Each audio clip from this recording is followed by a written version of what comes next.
యేసుక్రీస్తు నామంలో new life ministry ద్వారా మీ అందరికీ నా హృదయపూర్వక వందనాలు తెలియజేస్తున్నాను.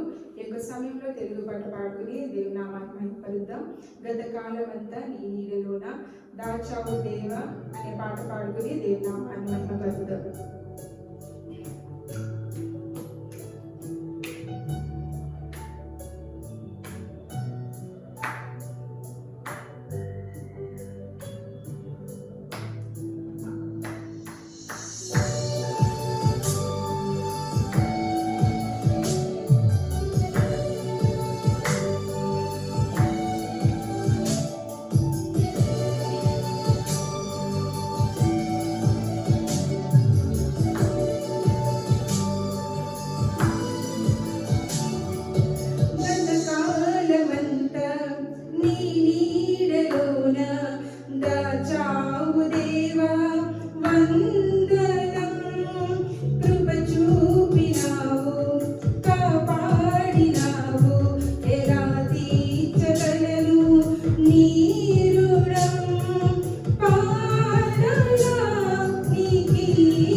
అవమానాలు మనకు ఎదురవుతూ ఉన్నప్పుడు ఆయన యొక్క ప్రేమే మనల్ని విడిపించింది. ఇక్కట్లలో మనం కృంగిపోయినప్పుడు ఆయన చేయి మనల్ని తాకి లేపింది.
జీవభూత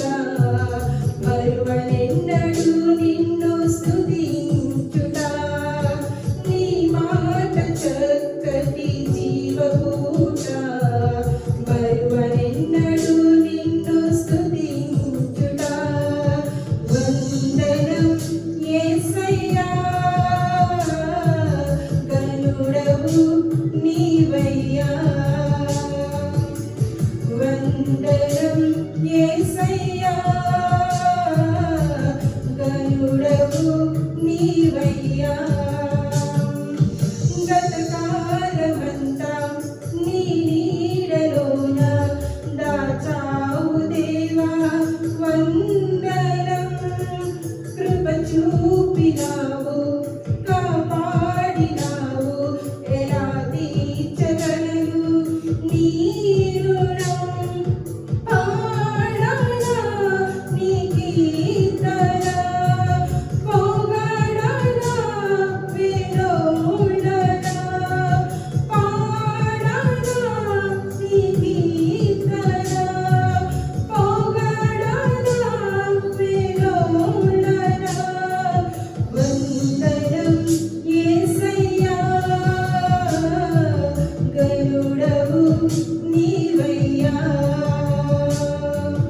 వందనం యేసయ్యా,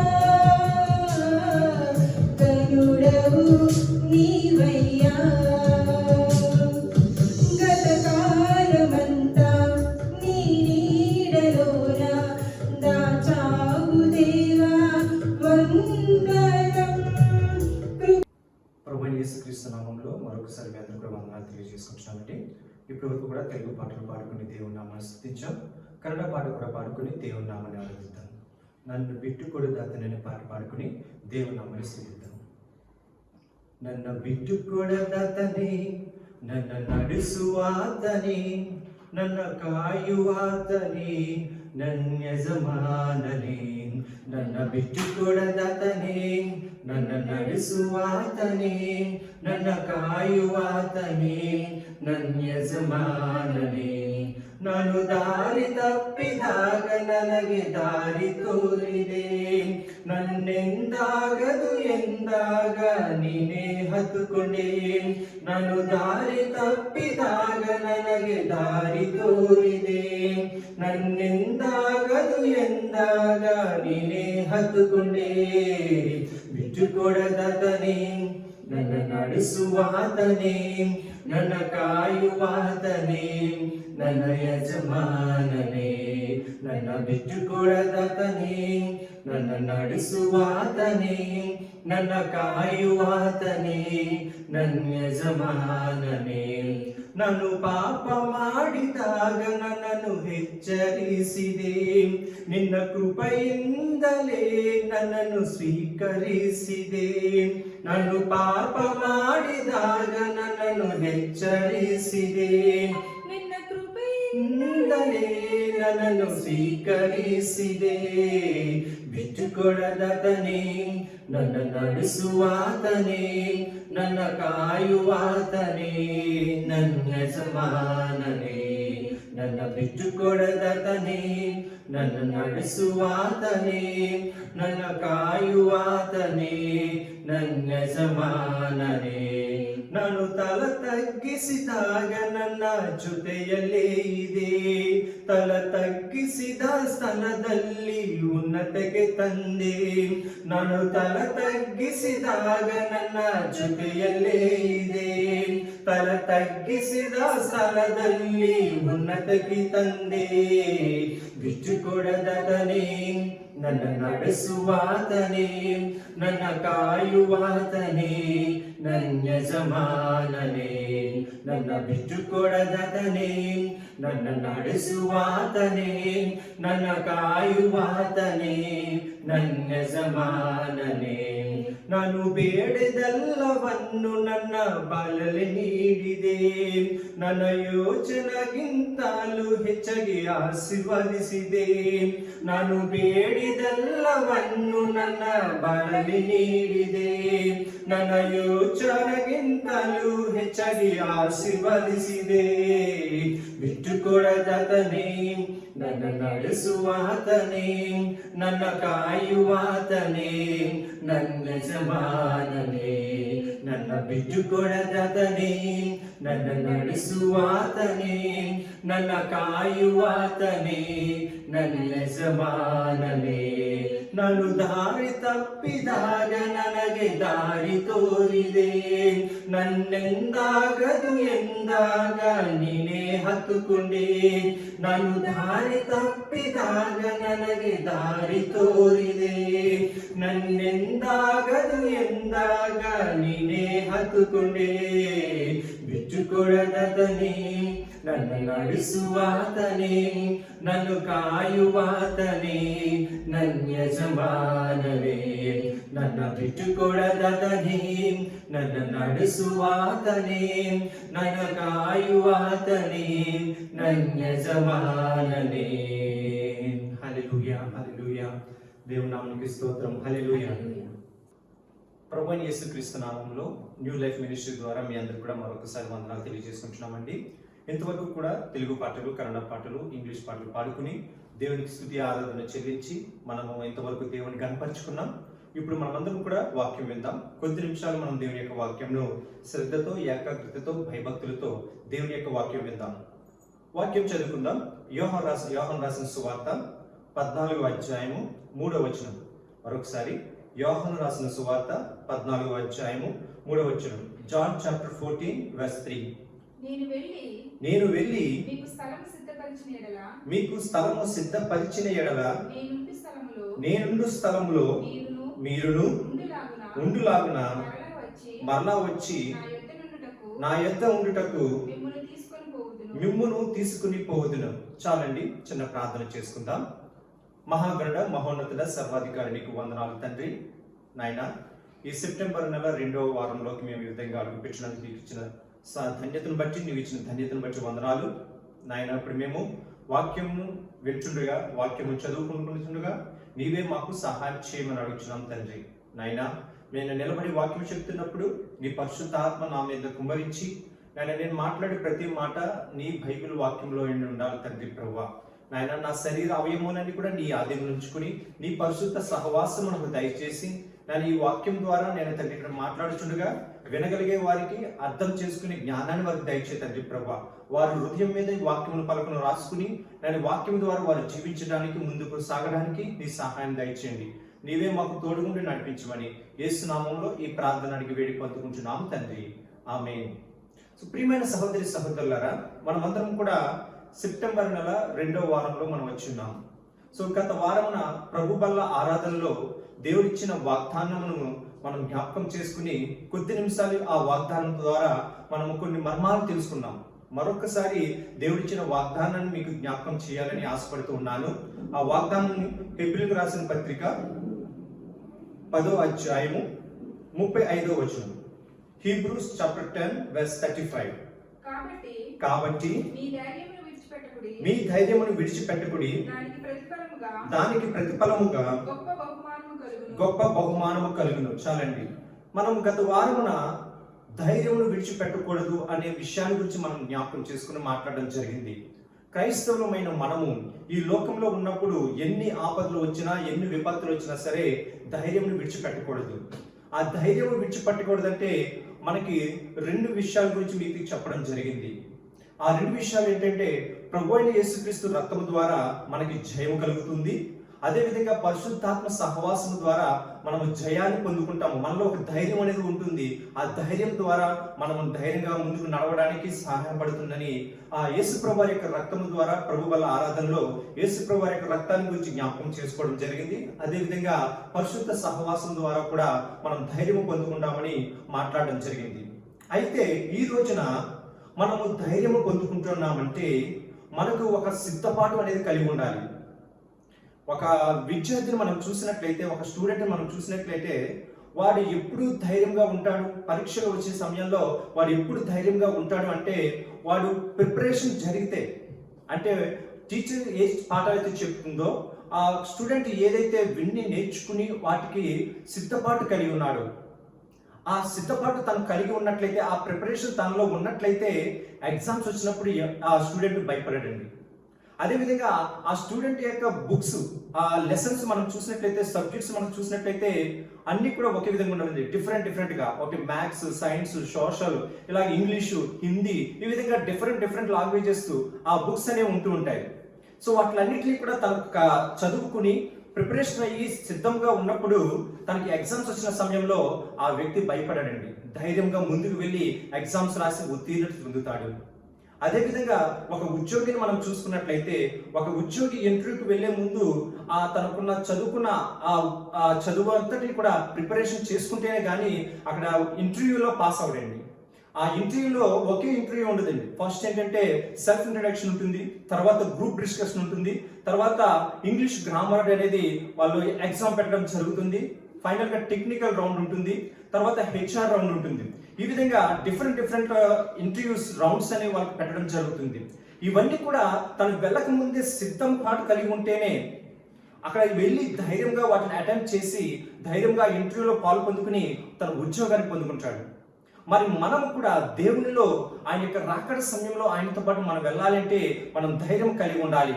ఆ ధైర్యాన్ని మనం పొందుకోవాలంటే మనలో ఎలా ఉండాలంటే సిద్ధపాటు అనేది మనకు ఉండాలి. ఈ యోహాను రాసిన సువార్త 14:3 మనం చదువుకున్నది, ప్రభువైన యేసుక్రీస్తు వారు ముందుగానే ఒక సిద్ధపాటు కలిగి ఉన్నారు. నీ కొరకు నా కొరకు కూడా ఒక సిద్ధపాటు కలిగి మనందరి కొరకు పరలోక రాజ్యాల్లో స్థలాన్ని ఏర్పాటు చేయడానికి, పరలోక రాజ్యంలో మన కొరకు స్థలాన్ని ఏర్పాటు చేయడానికి ఆయన ఒక సిద్ధపాటు కలిగి ఉన్నాడు. మరి ఆ సిద్ధపాటు కలిగిన వాక్యం మరొకసారి మనం చదువుకుందాం. యోహాను రాసిన సువార్త 14:3 నేను వెళ్ళి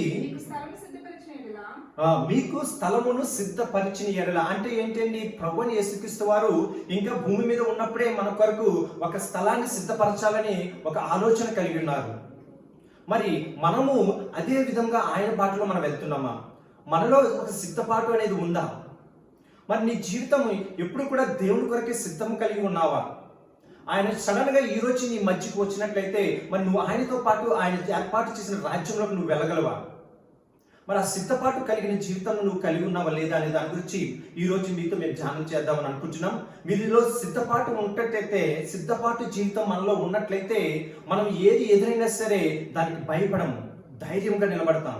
అదే నెల వాగ్దానము, ధైర్యాన్ని విడిచిపెట్టకుడి, దాని ద్వారా మీరు అనేక బహుమానాలు పొందుకుంటారని.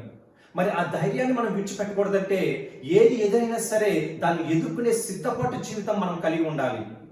ప్రియమైన సహోదరి సహోదరుడా, మరి సిద్ధపాటు కలిగి ఉండడం, బీ ప్రిపేర్డ్, ప్రిపరేషన్, మనకి ఆ ప్రిపేర్డ్ అనేది మనం సిద్ధం కలిగి ఉన్నామనే దాని గురించి ఈ రోజు కొద్ది నిమిషాలు వాక్యం ధ్యానం చేసుకుని నేను ముందు మీతో పంచుకోవాలని ఆశపడుతూ ఉన్నాను. మొదటిగా సిద్ధపాటు జీవితం మనం కలిగి ఉండాలంటే మనం ఎలా ఉండాలంటే ఈ లోకంలో ఏది ఎదురైనా సరే దాన్ని ఎదిరించే శక్తిని మనం కలిగి ఉండాలి. మనందరికీ తెలుసు ఈ లోకము పాపంతో నిండి ఉన్నది. సో ఈ లోక పాపంలో మనం ఎంత కాలం ఉన్నా సరే, మనం జీవించినంత కాలం కూడా ఏదో ఒక సమస్య వెంటాడుతూనే మనకు వస్తూనే ఉంటుంది. మనం పుట్టినప్పటి నుంచి మరణించే వరకు కూడా ఏదో ఒక సమస్య మనకు వెంటాడుతూనే ఉంటుంది. మరి ఆ సమస్యల నుంచి కూడా మనం విజయం పొందాలంటే మరి దేవుని అక్కడ వరకు కూడా మనం ధైర్యం విడిచిపెట్టకుండా సిద్ధం కలిగి మనం ముందుకు సాగాలి. మరి ఆ సిద్ధపాటు జీవితం మనం ఎలా పొందుకోవాలంటే మొదటిగా నేను చెప్తున్న మాట ఏంటంటే దేవుని వాక్యం నీలో ఉండాలి, దేవుని వాక్యము మనలో ఉండాలి. ఏది ఎదురైనా సరే, ఏ కష్టం ఎదురైనా సరే, ఏ బాధ ఎదురైనా సరే దేవుని వాక్యం ద్వారా మనం బలపరచబడాలి. ప్రియమైన సహోదరి సహోదర, వాక్యం ఎంత శక్తి కలిగినదంటే, ఎంత బలమైనదంటే, ఎంత పవర్ఫుల్ అంటే మనము ఆ వాక్యము ద్వారా ఏదైనా సరే సాధించగలము. అందుకే పరిశుద్ధ బైబిల్ అనేది అతి విలువైనది, అతి శక్తి కలిగినది. మనం ఎప్పుడు కూడా దేవుని వాక్యం బైబిల్ చాలా పరిశుద్ధంగా చూసుకుంటూ ఉన్నాం. ఇందులో ఒక్కొక్క మాట, ఒక్కొక్క భక్తుల యొక్క జీవితాన్ని మనం చూసినట్లయితే వారు మనకు అనేక విషయాలు నేర్పించడం జరిగింది. దేవుని యొక్క వాక్యం గురించి మనం ఒక వాక్యం చదువుకుందాం. హెబ్రీయులకు రాసిన పత్రిక 4:12 హీబ్రూస్ చాప్టర్ 4:12 ఈ వెర్స్ మనం చదువుకున్నట్లయితే అక్కడ దేవుని వాక్యము, ద వర్డ్ ఆఫ్ బైబిల్, ఈ దేవుని యొక్క వాక్యంలో, దేవుని యొక్క మాటలో ఎంత పవర్ఫుల్, ఎంత బలమైనది, ఆ వాక్యము ద్వారా మనల్ని ఏ విధంగా ముందుకు నడిపిస్తుంది అనే దాని గురించి మనం ధ్యానం చేసుకుందాం. దయచేసి అందరూ కూడా చదువుకుందాం. హెబ్రీయులకు రాసిన పత్రిక 4:12 మనం చదువుకుందాం. ఎందుకనగా దేవుని వాక్యము దేవుని వాక్యము సజీవమై బలము బలము గలదై రెండంచులు గల ఎటువంటి ఖడ్గము కంటెను వాడిగా ఉండి ప్రాణాత్మలను కీళ్లను మూలుగను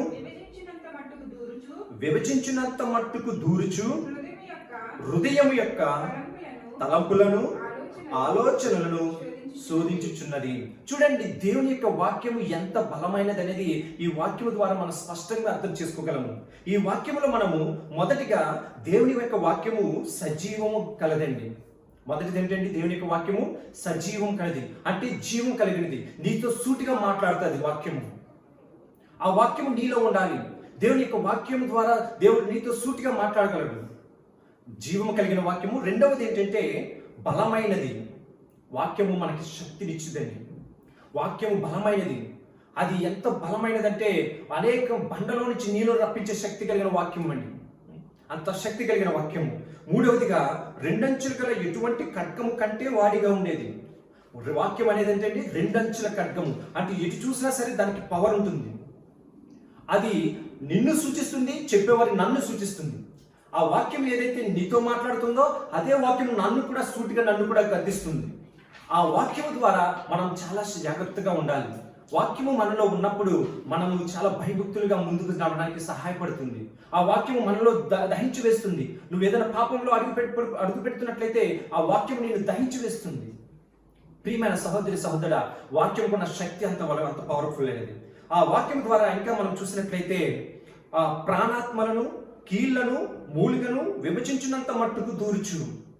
మనం ఏదైనా ఇంజెక్షన్ చేసుకుంటే అది కేవలం పైన నరాలకు మాత్రమే వెళ్తుంది. కానీ ఈ వాక్యం ఎలాంటిదంటే మన యొక్క కీళ్ళు ఆ బోన్స్ లోపల ఉన్న ఆ మూలుగుల లోపలికి, ఆ జ్యూస్ మూలుగుల లోపలికి కూడా ఈ వాక్యం వెళ్ళి అక్కడ దహించేస్తుంది. హృదయం యొక్క తలంపులను ఆలోచనలను శోధిస్తుంటుందంటే మన యొక్క హృదయం యొక్క ఆలోచనలు, మన యొక్క తలంపులు ఎలా ఉన్నాయి, మన యొక్క ఆలోచనలు ఎలా ఉన్నాయి.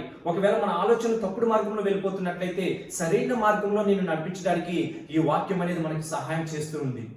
ప్రియమైన సహోదరుడా, అందుకే మనము దేవుని సన్నిధిలో ఉన్నప్పుడు ఆ వాక్యంకు మనకు చాలా ఇంపార్టెన్స్ ఇవ్వాలి. మనం ఆరాధనలో దేవుని ఎంతగా స్తుతించామో, పాటల ద్వారా దేవుని ఎంత ఆరాధించామో, ఈ వాక్య భాగంకి వచ్చినప్పటికీ మనం ఇంకా రెండింతలు డబుల్గా మనం ఇంకా ఇంపార్టెన్స్ ఇచ్చి వాక్యం చాలా జాగ్రత్తగా శ్రద్ధగా ఉండాలి. కొంతమంది ఏంటంటే ఆ మ్యూజిక్కి ఆ అట్రాక్ట్ అయ్యి పాటలకు వచ్చి ఆ దేవుని యొక్క వాక్యం చెప్పినప్పుడు బయటికి వెళ్ళిపోతుంటారు. మరి ఆ దేవుని వాక్యం చెప్పినప్పుడు బయటికి వెళ్ళిపోతే ఇంక వాక్యం నీలో ఏమి సెలవిస్తుంటుంది? వాక్యం ద్వారా దేవుడు ఏం మాట్లాడతాడు నీతోటి? అందుకే మనం వాక్యం చాలా శ్రద్ధగా విన్నప్పుడు ఆ వాక్యము నీ హృదయాలను, నీ ఆలోచనలను శోధింపచేసి ఒకవేళ నువ్వు పాపంలో పడిపోతే ఆ పాపం నుండి నిన్ను రక్షించే శక్తి కలిగినది వాక్యము. ప్రియమైన సహోదరుడా, అందుకే మనకి దేవుని యొక్క వాక్యం సెలవిస్తుంది. యెషయా గ్రంథము 40వ అధ్యాయం 8వ వచనంలో, యెషయా గ్రంథము 40వ అధ్యాయం 8వ వచనంలో దేవుని యొక్క మాటల గురించి మనకి స్పష్టంగా మాట్లాడుచున్నాడు. గడ్డి ఎండిపోవును, దాని పువ్వు వాడిపోవును, కానీ మన దేవుని యొక్క వాక్యము నిత్యము నిలిచును. ఆల్వేస్ ఎప్పుడు కూడా ఒక గడ్డి యొక్క పువ్వు అయితే గట్టిగా ఎండ కాసినట్టు వాడిపోతుందండి. కానీ మన దేవుని యొక్క వాక్యం ఎప్పుడు కూడా స్టాండర్డ్, ఎప్పుడు కూడా మనలో నిత్య జీవాన్ని ఇవ్వడానికి మనకి ముందుకు సహాయం చేస్తూ ఉంటుంది. కీర్తనకారుడు 119వ కీర్తన 105వ వచనంలో మనం చదువుకున్నట్లయితే ఆ కీర్తనకారుడు కూడా నీ వాక్యము నా పాదములకు దీపమును, నా త్రోవకు వెలుగునై ఉన్నాయని సెలవిస్తున్నాడు. మరి ఆ వాక్యము నీలో నాలో ఉన్నదా? ఆ వాక్యము నీలో నాలో ఉంటే మనలో ఒక సిద్ధపాటు అనేది మనకి కలుగుతుంది. సిద్ధపాటు మనలో ఎలా కలుగుతుంది అనేది కూడా నేను మీకు వివరణిస్తాను. మన వాక్యము, ఉదాహరణకి మన జీవిత ఒక శ్రమలో మనం ఉన్నాము. ఆ శ్రమలో మనం ఉన్నప్పుడు మనం ఎవరు సహాయం లేకపోయినప్పుడు మనము ఏం ఆలోచన చేస్తామంటే ఎవరైనా వచ్చి మనకి ఏదైనా చెప్తే బాగుందును, ఎవరైనా వచ్చి ఏదైనా సలహా ఇస్తే బాగుందును అని ఎదురు చూస్తుంటాము. కానీ వాక్యం నీలో ఉన్నప్పుడు అనేక విధాలుగా దేవుడు నీతో మాట్లాడతాడు. మనం బైబిల్ చూసినట్లయితే ఆది కాండం నుండి ప్రకటన గ్రంథం వరకు చూసినట్లయితే ఆ ఆది కాండం నుండి ప్రకటన గ్రంథం వరకు కూడా ఒక్కొక్క చాప్టర్, ఒక్కొక్క అధ్యాయం కూడా ఒక్కొక్క ఎక్స్పీరియన్స్, ఒక్కొక్క అనుభూతిని మనకి ఇస్తూ ఉంటుంది. ఒక్కొక్క వాక్యం ద్వారా మన దేవుడు ఎంతగానో మనం నడిపిస్తుంటాడు. ఆదాము అవ్వ ద్వారా మనం చూసినట్లయితే, ఆదాము అవ్వ జీవితాన్ని మనం చూసినట్లయితే సాతాను శోధనలో పడిపోయిన వారి యొక్క జీవితాన్ని మనం జ్ఞాపకం చేసుకోవచ్చు. వారిని సాతాను శోధించిందంటే ఖచ్చితంగా మనల్ని సాతాను శోధిస్తుంది. మనం ధైర్యంగా ఉండాలి. సాతాను మన దగ్గరికి వచ్చినప్పుడు ఆ మాయలో పడిపోకూడదని దేవుని యొక్క వాక్యం నీతో మాట్లాడుతుంటుంది. మరి అదేవిధంగా అబ్రహాము శారా గురించి మనం చూసినట్లయితే వారి వృద్ధాప్యంలో వాళ్ళు 90 సంవత్సరాలు వచ్చినప్పటికీ కూడా దేవుడు వారి గర్భఫలాన్ని ఆశీర్వదించి, శారా యొక్క గర్భఫలాన్ని దేవుడు ఆశీర్వదించి వారికి బిడ్డనిచ్చి ఉన్నాడు.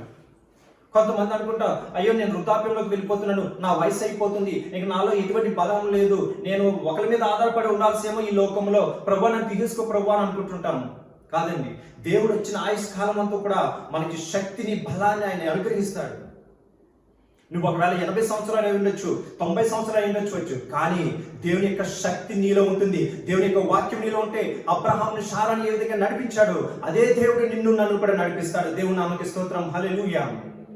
అదేవిధంగా మోషే యొక్క జీవితాన్ని మనం చూసినట్లయితే, మోషే దగ్గరికి దేవుడు వచ్చి నువ్వు ఇశ్రాయేలు ప్రజలను కానాను దేశానికి నడిపించు అన్నప్పుడు మోషే అంటున్న మాట ఏంటంటే, నేను నత్తివాణ్ణి ప్రభువా, నాలో ఏం చేయగలను, నేను ఎలా మాట్లాడగలను అంటుంటే దేవుడు చెప్తున్న ఒకే ఒక మాట, నీకు ముందుగా నేను ఉండి నడిపిస్తాను, నువ్వు నన్ను ఇశ్రాయేలు ప్రజలను కూడా వెంట నుండి నడిపించు అన్నాడు. మరి కుటుంబంలో నీ భారం అంతా కూడా, కుటుంబ భారం అంతా కూడా నీ మీద ఉన్నప్పుడు నువ్వు అనుకోవచ్చు, నేను ఎందుకు పనికిరాని వాడిని, అయ్యో నాకు జ్ఞానం లేదే అని అనుకోవచ్చు. కానీ నువ్వు ఎప్పుడైతే దేవుని వాక్యం నీలో ఉందో, దేవుడు మోషేని ఏ విధంగా నడిపించాడని నువ్వు ఆలోచన కలిగి ఉన్నావో, దేవుడు అదే విధంగా నిన్ను, నీ కుటుంబాన్ని కూడా నడిపిస్తాడు. దేవుని నామముకి స్తోత్రం.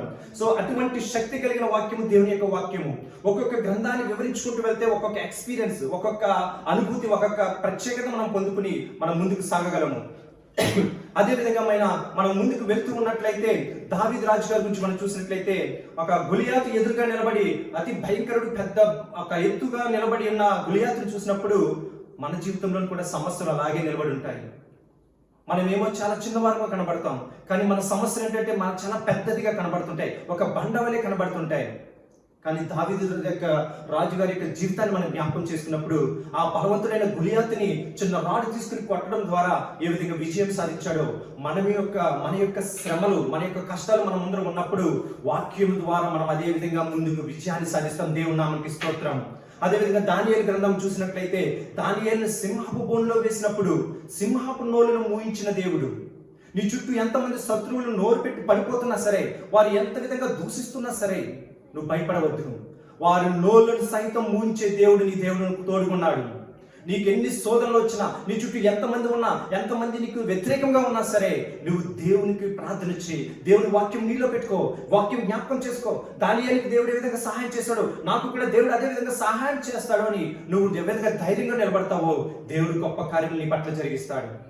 ప్రియమైన సహోదరి సహోదరుడా, అదేవిధంగా యోనా గురించి చూసినట్లయితే, నినివే పట్టణానికి వెళ్ళి అక్కడ నా గురించి చెప్పు ప్రజలకి అని చెప్పినప్పుడు, యోనా దేవుని మాట వినకుండా వేరే ప్రాంతానికి వెళ్తున్నప్పుడు చేప కడుపులో 3 రోజులు దాసి మరలా తను వెళ్ళవలసిన నినివే పట్టణానికి దేవుడు తీసుకుని వెళ్ళాడు.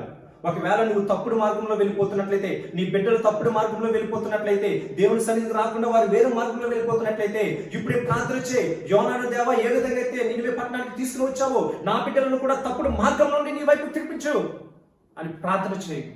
దేవుడు ఖచ్చితంగా నీ కుటుంబాన్ని, నిన్ను కూడా దేవుని మార్గంలోకి నడిపిస్తాడు.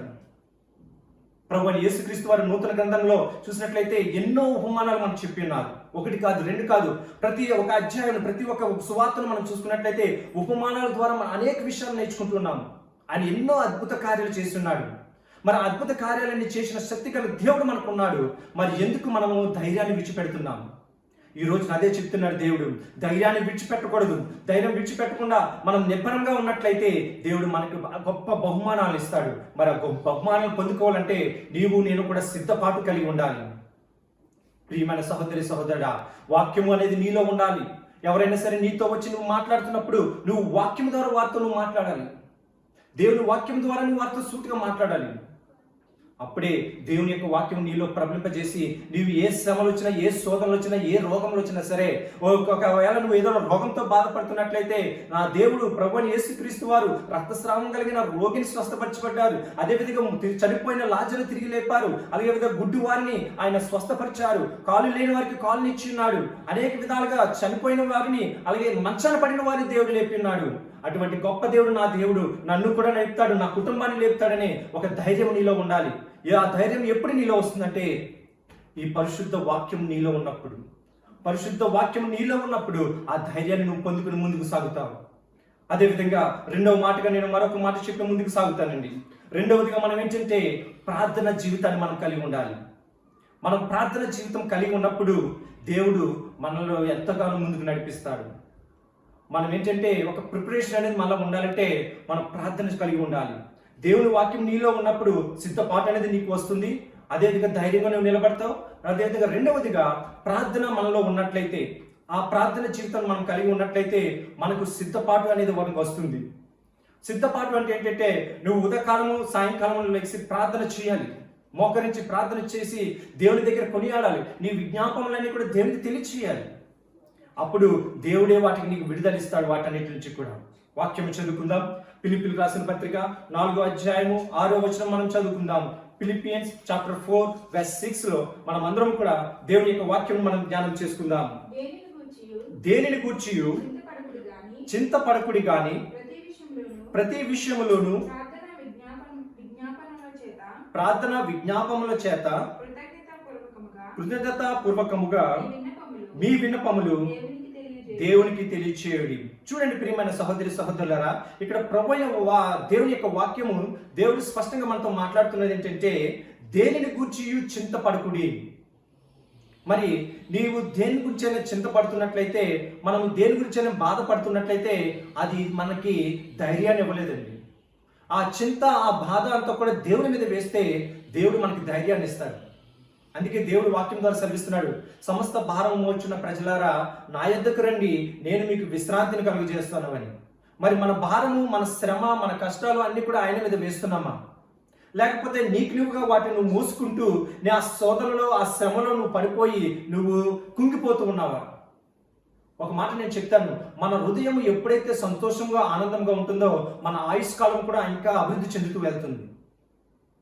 అందువల్లనే ఈ రోజున చాలా మందిని చూసినట్లయితే వారికి పక్షవాతం అనేది రావడం జరుగుతుంది. పక్షవాతం ఎందుకు వస్తుందంటే వారు ఆలోచనలు ఎక్కువగా పెట్టేసుకోవడం, టెన్షన్స్, వర్రీస్, ఇవన్నీ కూడా వారి మనసులో పెట్టేసుకోవడం ద్వారా అవి ఎఫెక్ట్ అయ్యి మైండ్కి ఎఫెక్ట్ అవుతుంది. ఆ మైండ్కి ఎఫెక్ట్ అయిన తర్వాత శరీర భాగాలకు ఎఫెక్ట్ అయిపోయి అనేక మంది ఈ పక్షవాయు ద్వారా, పెరాలసిస్ ద్వారా బాధపడుతూ ఉన్నారు. ఎవరైనా సరే మీరు కనుక్కోండి, వారు ఎందుకంటే పలానా సమస్య ద్వారా, పలానా కుటుంబ సమస్యల ద్వారా కానీ, వారి బిడ్డల సమస్యల ద్వారా కానీ ఇది పొందుకుంటున్నారు అంటున్నారు. మరి వారందరికీ కూడా నేను చెప్తున్న ఒకే ఒక్క మాట, నీ భారం అంతా కూడా దేవుడి మీద వేయి. దేనిని గురించి కూడా చింతపడవద్దు. నీకు దేవుడు ఉన్నాడు. మన దేవుడు ప్రతిదీ కూడా సాధ్యం చేయగల దేవుడు. ఆయనకి అసాధ్యమైనది ఏదీ లేదు. అందువలన నీ భారం అంతా కూడా ఆయన మీద వేసినట్లయితే ఆయన నీకు సంతోషము, సమాధానము, నెమ్మది, శాంతి, సమాధానం నీకు అనుగ్రహిస్తారు. ప్రియమైన సహోదరి సహోదరుల, ప్రభువైన యేసుక్రీస్తు వారే ఈ లోకంలో ఉన్నప్పుడు ఆయన ఎంతో దుఃఖాక్రాంతుడై ఉండి దేవునికి ప్రార్థన చేశాడండి. మరి నీవు నేను ఎంత? మన శ్రమలు పోల్చుకుంటే, మన కష్టాలను పోల్చుకుంటే, ఆయన యొక్క శ్రమతో, ఆయన యొక్క సిలువ మరణంతో పోల్చుకుంటే ఎంతండి అది? అంత సిలువ మరణాన్ని ఆయన ముందుగానే గ్రహించుకుని, ముందుగానే తెలుసుకుని ఆ బాధను భరించలేక యేసు ప్రభువారు పరలోకపు తండ్రికి ప్రార్థన చేశారు. మరి ఆ ప్రార్థన నీలో ఉందా? ఆ ప్రార్థన నీలో ఉంటే ధైర్యం అనేది నీకు వస్తుంది. ఆ సిద్ధపాటు నీలో ఉంటే ధైర్యం అనేది నీకు తోడుగా ఉంటుంది.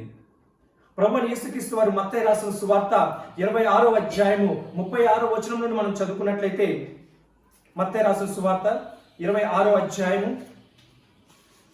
Matthew chapter 26 verse 36 onwards we will read. మనం చదువుకున్నట్లయితే అక్కడ ప్రభువైన యేసుక్రీస్తు వారు గెత్సేమనే అనే చోటకి వెళ్ళి అక్కడ ప్రార్థన చేస్తూ ఉన్నారండి. మనము చదువుకుందాము. 39వ వచనం చదువుకుందాం. కొంత దూరం వెళ్ళి సాగిలపడి, నా తండ్రి సాధ్యమైతే ఈ గిన్నె నా యొద్ద నుండి తొలగిపోనిమ్ము, అయినను నా ఇష్ట ప్రకారం కాదు, నీ చిత్త ప్రకారమే కానిము అని ప్రార్థన చేశాను. మరి ప్రభువైన యేసుక్రీస్తు వారు, దేవా ఇది నీ చిత్తమైతే, దేవా తండ్రి నీ చిత్తమైతే ఈ గిన్నె నా యొద్ద నుండి తొలగించమంటున్నారు. మరి ఆ గిన్నె ఏంటండి? సిలువ మరణం, ఆ సిలువ శ్రమలు. ఆ శ్రమలను చూసినట్లయితే మరి మన యొక్క జీవితాలతో పోల్చుకుంటే మన యొక్క బాధలు ఎంతండి? ఆ యేసు ప్రభు వారు కొండ మీదకి వెళ్ళి 3 సార్లు ప్రార్థన చేసి ఉన్నారు. మరి 3 సార్లు కూడా ప్రార్థన చేసి, ప్రభువా నీ చిత్తమైతే నాయన ఈ గిన్నె నా యొద్ద నుండి తొలగించు, ఆయన నా చిత్తము కాదు నీ చిత్త ప్రకారమని దేవునికి ఆయన సమ్మతించారు. మరి నీవు నేను కూడా ఆ విధంగా ప్రార్థన జీవితాన్ని కలిగి ఉన్నామా?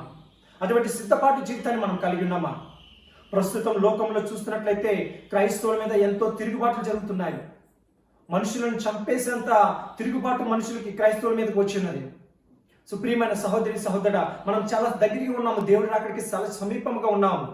మనమందరం కూడా సిద్ధపాటు కలిగి ధైర్యంతో మనం ముందుకు సాగినట్లయితే ఏ శ్రమ వచ్చినా, ఏ కష్టం వచ్చినా, ఏ బాధ వచ్చినా సరే ఆయన కొరకు మనం నిలబడదాం. ఆయన రాకడ సమయం వరకు కూడా మనం నిలబడినట్లయితే మనకి పరలోకములో జీవ కిరీటాన్ని దేవుడు మనకి ఇవ్వబోతున్నాడు. హల్లెలూయా, స్తోత్రం. ప్రియమైన సహోదరి సహోదరుడా, ఈ లోకంలో మనం ఉన్నంత కాలం కూడా ఏదో ఒక శ్రమ వస్తూనే ఉంటుంది, ఏదో ఒక కష్టం వస్తూనే ఉంటుంది. కానీ నువ్వు పరలోకానికి వెళ్ళినప్పుడు అక్కడ కన్నీరు ఉండదు, దుఃఖం ఉండదు. ఎప్పుడు కూడా సంతోషము, ఆనందమే. ఎల్లప్పుడు కూడా దేవుడు స్తుతిస్తూనే ఉంటావు. మరి ఆ పరలోక రాజ్యానికి వెళ్ళడానికి నీవు నేను కూడా సిద్ధపాటు కలిగి ఉన్నాము. మరి ఆ సిద్ధపాటు కలిగిన జీవితానికి మనం వెళ్ళాలంటే నువ్వు ఎప్పుడు కూడా ఈ లోకంలో ఉన్నంత కాలం కూడా దేవునికి నీకు మధ్యన ఎటువంటి అడ్డంకు ఉండకూడదు. ఎవరు సాతాను శోధనలు కానీ, ఈ లోక ఆశలు కానీ, ఈ లోక ఇబ్బందులు, ఈ లోకంలో ఉన్న ప్రతిదీ కూడా దేవునికి నీకు అడ్డుగా ఉండకూడదు. ఎప్పుడు కూడా నువ్వు ప్రతిరోజు కూడా నీ బంధువులకు, నీ రక్త సంబంధాలకు ఫోన్ చేస్తూ ఉంటావు. ఉదయకాలం లేచి ఫోన్ చేసి మీరు తిన్నారా లేదా అని కనుక్కుంటుంటావు, ఆరోగ్యంగా ఉన్నారా లేదా అని కనుక్కుంటావు. మరి దేవుడి దగ్గర కూడా నువ్వు అదే విధంగా ఫోన్ చేస్తూ ఉన్నావా? మరి దేవునికి ఫోన్ చేయాలంటే దేవుని యొక్క ఫోన్ నెంబర్ ఏంటి అది తెలుసుకున్నారు ఎప్పుడైనా?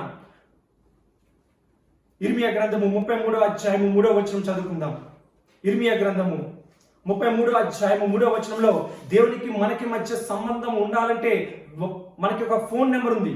అదే ఫోన్ నెంబర్ 33వ అధ్యాయము 3వ వచనం మనం చూసినప్పుడు దేవుని వాక్యం మనకు సెలవిస్తుంది. చదువు. నాకు మొరపెట్టుము, నేను నీకు ఉత్తరం ఇచ్చేదను, నీవు గ్రహింపలేని గొప్ప సంగతులను, గూఢమైన సంగతులను నీకు తెలియజేసేదను. చాలండి. చూడండి, నువ్వు గ్రహింపలేని గొప్ప సంగతులు, గూఢమైన సంగతులను నీకు తెలియజేస్తానంటున్నాడు దేవుడు. మరి నువ్వేం చేయాలి? దేవునికి మొరపెట్టాలి. ఆ మొరపెట్టడం అంటే ప్రార్థన జీవితం. మరి నువ్వు ప్రార్థన జీవితాన్ని కలిగి ఉన్నప్పుడు దేవుడు నువ్వు గ్రహించలేనివి, ఊహించలేని గొప్ప సంగతులను ఆయన నీకు తెలియజేస్తాడు. మరి ఈ లోకంలో మనం ఉన్నప్పుడు ఉన్నంత కాలం కూడా మనం ధైర్యం విడిచిపెట్టకుండా ముందుకు సాగాలి. మనం ఒక ప్రిపరేషన్ కలిగి ఉండాలి. మనం ఒక సిద్ధపాటు కలిగి ఉండాలి. మనం చీమలను చూసినట్లయితే, సామెతల గ్రంథంలో మనం చూసినట్లయితే చీమల గురించి చక్కగా ఎంతో వివరించున్నారు. సొలొమోను రాజు గారు చక్కగా చీమల గురించి వివరిస్తున్నారు. వాటికి ఒక రాజు ఉండడంటండి, ఒక అధికారి ఉండడండి. కానీ అవి ఎప్పుడు కూడా ఒక సరైన క్రమంలో ముందుకు సాగుతూ వాటికి ఆహారాన్ని సిద్ధపరచుకుంటూ, వేసవకాలంలో ఆహారాన్ని వెళ్ళి సంపాదించుకుని వర్షాకాలంలో బయటికి వెళ్తే తడిసిపోకుండా వాటికి ఆహారం దొరకదేమని వేసవకాలంలోనే వాటి ఆహారం సిద్ధపరచుకుంటాయంటండి. మరి అంత చిన్న ఆ చీమ అంత తెలివిగా ఉన్నప్పుడు మరి నీవు నేను కూడా బలవంతులుగా ఉన్నాము. మరి మనకు దేవుడు ఆలోచన కలిగించున్నాడు, ఆలోచన ఇచ్చున్నాడు, శక్తి ఇచ్చున్నాడు. మరి మనం ఎంత ఇంకా ఆలోచన కలిగి ఉండాలి? అవి వేసవకాలంలో ఆహారాన్ని సమకూర్చుకుని వర్షాకాలంలో తినాలి అనే ఆలోచన కలిగి ఉన్నాయి కదా. మరి నీవు దేవుడు రాకడ సమయంలో ఉండాలంటే మరి ఇప్పటి నుంచి కూడా నువ్వు ప్రిపరేషన్ కలిగి ఉన్నావా? దేవుని వాక్యం నీలో ఉందా? దేవుని యొక్క ఆ పరిశుద్ధ వాక్యము నీలో ఉండి నిన్ను నడిపిస్తుందా? దేవుని యొక్క ఆ ప్రార్థన జీవితం నీలో ఉందా? ఒక్కసారి మనం ఆలోచించుకుందాం. అందుకే ఈ నెలలో దేవుడు మనకిస్తున్న వాగ్దానం ఏంటంటే ధైర్యాన్ని విడిచిపెట్టకూడదు. దేవుడు ధైర్యాన్ని విడిచిపెట్టద్దు అంటున్నాడు. ఆ ధైర్యం ఒకవేళ కోల్పోతున్నావేమో, నీ కుటుంబ సమస్యలతో నువ్వు ధైర్యాన్ని కోల్పోతున్నావేమో, నీ చుట్టూ ఉన్న సమస్యలతో ధైర్యాన్ని కోల్పోతున్నావేమో, దేవుడు ఈ నెలలో నీకు సూటిగా నీతో మాట్లాడుచున్నాడు.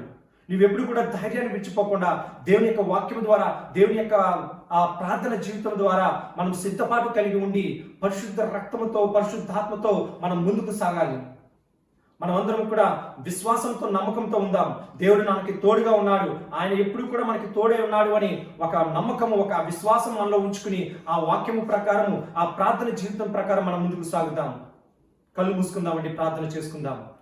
మనమందరం కూడా ఈ విన్న వాక్యం ద్వారా దేవా నాతో సూటిగా మాట్లాడినందుకు నీకు వందనాలు తండ్రి. నేను ప్రార్థన జీవితాన్ని నేను కలిగి ఉండాలి, వాక్యం నాలో ఉండాలి ప్రభా. నేను వాక్యం ద్వారా నేను అనేక విషయాలు తెలుసుకోవాలి. నా జీవితంలో ఏది ఎదురైనా సరే నేను వాక్యం ద్వారా వాటిని జయించాలని నాకు సహాయం చేయి ప్రభా అని ప్రార్థన చేసుకుందాం. కళ్ళు మూసుకుందామండి, ప్రార్థన చేద్దాం. మహాగణుడు మహోన్నతుడ సర్వాధికారి నీకు వందనాలు తండ్రి. నేను ఇంతవరకు నాయన తండ్రి ప్రభు వాక్యం ద్వారా మాతో మాట్లాడిన తండ్రి ప్రభా, నాయన నీ పరిశుద్ధ సహవాసం మాలో ఉందని నేను నమ్ముచున్నాము తండ్రి ప్రభా. ఎందుకంటే నాయన తండ్రి ప్రభా, ఎక్కడ ఇద్దరు ముగ్గురు నీ నామములో కూడి ప్రార్థన చేస్తారు వారి మధ్యకు నువ్వు దిగి వస్తావని సెలవిచ్చిన తండ్రి ప్రభా, నీ ఆత్మ మాలో సంచరించిందని మేము నమ్ముచున్నాము. నేను చెప్పబడిన వాక్యం ద్వారా నేను ఎవరైతే ఈ వాక్యమును విన్నారో వారి జీవితాలను గొప్ప కార్యములు జరిగించు తండ్రి. నేను ఒకవేళ వారి రోగస్తులై ఉన్నారేమో, ఒకవేళ కుటుంబ సమస్యలతో ఉన్నట్లయితే ఇప్పుడే వారిని వాక్యం ద్వారా మాట్లాడు తండ్రి ప్రభా. నేను తండ్రి ప్రార్థన జీవితాన్ని వారు కలిగి ఉండి నేను ఏది ఎదురైనా సరే వారికి సిద్ధపాటు జీవితం కలిగి ఉండే విధంగా నువ్వు సహాయం చేయి తండ్రి. అదేవిధంగా నేను తండ్రి ప్రభా, నేను ఈ న్యూ లైఫ్ మినిస్ట్రీ ద్వారా అనేక మంది రక్షణ పొందాలి తండ్రి ప్రభా. అనేక మంది నన్ను నశించిపోతున్న ఆత్మలు నీ సన్నిధికి రావాలి తండ్రి. న్యూ లైఫ్ వారి జీవితము ఒక కొత్త జీవితంగా మార్చబడాలి తండ్రి ప్రభా. ఎవరైతే క్రీస్తులో ఉంటారో వారు ఒక నూతన సృష్టి అని నేను వాక్యం సెలవిస్తున్న ప్రకారం తండ్రి, వారి జీవితాల్లో ఒక నూతన సృష్టి ఏర్పరిచే విధంగా సహాయం చేయి తండ్రి. అదేవిధంగా నాయన తండ్రి ప్రభా, నేను ఇక్కడ రాయబడి ఉన్న ప్రతి ఒక్క ప్రార్థన అవసరం కొరకే ప్రార్థన చేస్తున్నాం. నాయన రోగస్తుల కొరకే ప్రార్థన చేస్తున్నాం తండ్రి. శారీరక బలహీనతలతో, కిడ్నీ సమస్యలతో, నాయన తండ్రి అనారోగ్యంతో బాధపడుతున్న వారికి ఇప్పుడే నేను విడుదల దయచేయమని అడుగుచున్నాం తండ్రి. నాయన నీ పరిశుద్ధ రక్తంతో వారిని కడిగి స్వస్థపరచమని అడుగుచున్నాం తండ్రి ప్రభా. నాయన అదేవిధంగా నాయన తండ్రి ప్రభా, ఎవరైతే నాయన తండ్రి ప్రభా నాయన తండ్రి ఉద్యోగం కొరకు ఎదురు చూస్తున్నారో వారికి ఉద్యోగం దయచేయమని అడుగుచున్నాం తండ్రి. నేను ఎవరైతే ఉద్యోగంలో ప్రమోషన్లు ట్రాన్స్ఫర్ కొరకు ఎదురు చూస్తున్నారో వారికి ప్రమోషన్లు ట్రాన్స్ఫర్లు దయచేయమని అడుగుచున్నాం తండ్రి. అదేవిధంగా నేను గర్భ ఫలాల కొరకు ప్రార్థన చేస్తున్నాం. ఎవరైతే బిడ్డలు లేక జీవిస్తున్నారో వారి జీవితంలో గొప్ప కార్యములు జరిగించు తండ్రి ప్రభా. నాయన నువ్వు ఏ విధంగా అయితే అబ్రహామును శారాను దీవించావో అదేవిధంగా ఎవరైతే గర్భఫలం కొరకే ప్రార్థన చేయమని అడిగారో వారి జీవితంలో నువ్వు గొప్ప కార్యములు జరిగించు తండ్రి ప్రభా. నేను మంచి బిడ్డలను వారు పొందుకోవడానికి నువ్వు సహాయం దయచే తండ్రి. అదేవిధంగా నాయన తండ్రి ప్రభా, ఇంకా అనేక మంది వివాహం కాని వారు ఉన్నారు. వివాహం కాని వారి కొరకే ప్రార్థన చేస్తున్నాం తండ్రి. నేను శరీరం ఎముకలు ఎక్కడైతే సిద్ధపరుచున్నావో తండ్రి ప్రభా, వారికి వివాహం అవడానికి నువ్వు సహాయం దయచేయమని అడుగుచున్నాం తండ్రి ప్రభా. అదేవిధంగా ఇంకా అనేక మంది రక్షణ పొందలేని వారు ఉన్నారు తండ్రి. నేను నీ సన్నిధికి వస్తున్నారు కానీ ఇంకా సమయం ఉందలే, ఇంకా తొందరగా మనం ఇంకా వెయిట్ చేద్దాం అనుకుని చాలా మంది ఉన్నారు తండ్రి ప్రభా. వారితో ఇప్పుడే నువ్వు మాట్లాడు తండ్రి. ఎందుకంటే నీ అక్కడ అతి సమీపంగా ఉన్నది తండ్రి ప్రభా. నేను వారు ఇప్పుడే రక్షణ పొందాలి తండ్రి. వారి కుటుంబం రక్షణ పొందాలి. ప్రతి ఒక్కరు కూడా మారు మనసు పొందాలి తండ్రి. నీ పరిశుద్ధ సహవాసం మాకు దయచేయి తండ్రి ప్రభా. ఇంకా అనేక విషయాల గురించి ఈ పుస్తకంలో రాయబడి ఉన్నాయి. ప్రతి ఒక్క అవసరతను యేసు నామములో తీర్చమని అడుగుచున్నాం తండ్రి ప్రభా. అదేవిధంగా ఇంకెవరైతే ఈ సంఘంలో ఉండి ఎవరైతే రోగస్తులై వచ్చినారో వారికి ఇప్పుడే విడుదల దయచేయమని అడుగుచున్నాం తండ్రి. ఎవరైతే కుటుంబ సమస్యలతో వచ్చినారో వారికి ఇప్పుడే నువ్వు శాంతి సమాధానం నెమ్మదిని దయచేయి తండ్రి ప్రభా. ఎవరైతే ఆర్థిక పరమైన సమస్యలతో వచ్చినారో ఇప్పుడే వారి కుటుంబంలో ఆర్థికంగా సహాయం చేయమని అడుగుచున్నాం తండ్రి. నేను సమస్తము నీ చేతి అధికారం ఉంచుకోమని నీవే మాకు తోడుగుండి నడిపిస్తారు నమ్మించు. మీకే మహిమ, మీకే ఘనత, మీకే ప్రభావములు చెల్లించుకుంటూ అతి తొందరలో రాబోచిన నజరేయుడైన యేసయ్య నామములో ఈ ప్రార్థన అడిగి వేడి పొందుకుంటున్నాము తండ్రి. ఆమేన్, ఆమేన్, ఆమేన్. మన పరలోకపు యొక్క తండ్రి యొక్క ప్రేమయు ప్రభువైన యేసుక్రీస్తు వారి యొక్క కృపయు పరిశుద్ధ అన్యోన్య సహవాసము మీకును మాకు మనందరికీ కూడా ఆయన రాకడ వచ్చేంత వరకు కూడా సదాకాలము తోడై ఉండి నడిపించును గాక. ఆమేన్, ఆమేన్, ఆమేన్. అందరికీ వందనాలు.